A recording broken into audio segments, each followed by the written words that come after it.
My girlfriend said, maybe I should upgrade to someone who actually shows up for me. I replied, sounds good to me. Then I pulled out the ring box I'd been hiding for 3 weeks. I've been dating Sonia for 3 years. She's incredible, but her family? Absolute sharks. They are the type of people who won't shake a janitor's hand because they think it might infect them. But I always thought Sonia was different, that she was special. Sadly, I was about to find out just how wrong I was. One day, her parents invited me over for their monthly dinner. But when I got there, I realized I was invited for a humiliation session. Sonia was there with her brother Finney, her parents Edmund and Viv, and they were all looking at me like I was some disappointment they needed to discuss. So, JC, Finney started, already laughing. Are you still doing IT support? Must be so fulfilling, turning computers off and on all day. Sonia giggled, not even trying to defend me. He's trying his best, she said, but the sarcasm was obvious. Then her mother Viv jumped in. Sonia tells me you've been too busy for everything lately. You've missed 3 events this month alone. Do you even care about her? Edmund put down his fork and nodded. He's always working, yet he's somehow still driving a 2012 Camry and renting an apartment. Make it make sense. I just sat there in shock, staring at Sonia, who made no attempt to refute her family's insults about me. Finney pulled out his phone. Speaking of real success, look at David from the golf course. He just became a partner at his hedge fund. That's him and his wife in Turks and Caicos. Sonia leaned over, eyes lighting up. Oh my god, is that her ring? It's massive. Finney laughed again. That's what happens when you date someone going places. Sonia nodded and then turned to look at me with disappointed eyes. Meanwhile, this guy thinks taking their girlfriend to Applebee's is romantic. The whole table laughed. Sonia was laughing the hardest. Then she said the words that hurt the most. Maybe I should upgrade to someone who actually deserves me. The entire table nodded. These people who I thought would become my family were sitting here openly discussing my replacement. I could have defended myself, but I was tired of being their entertainment. So I reached into my pocket and made a decision. You want to know why I've been so busy? I pulled out the ring box and set it on the table.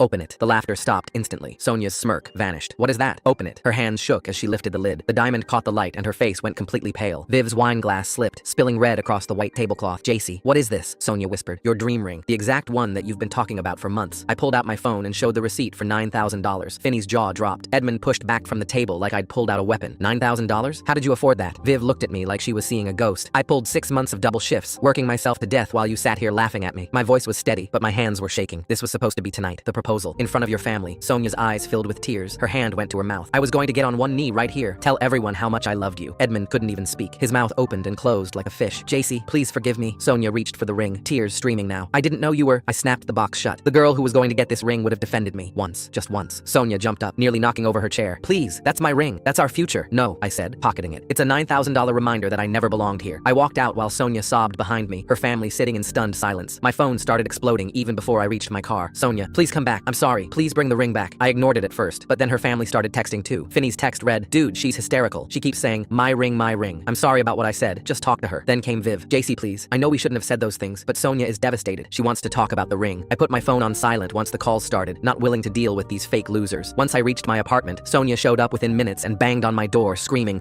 JC, please. I know you're in there. I'm sorry. Can I just see the ring again? I love how good it looks. Please. I put on headphones while the ring sat on my desk, as nothing but a reminder of how much I'd sacrificed.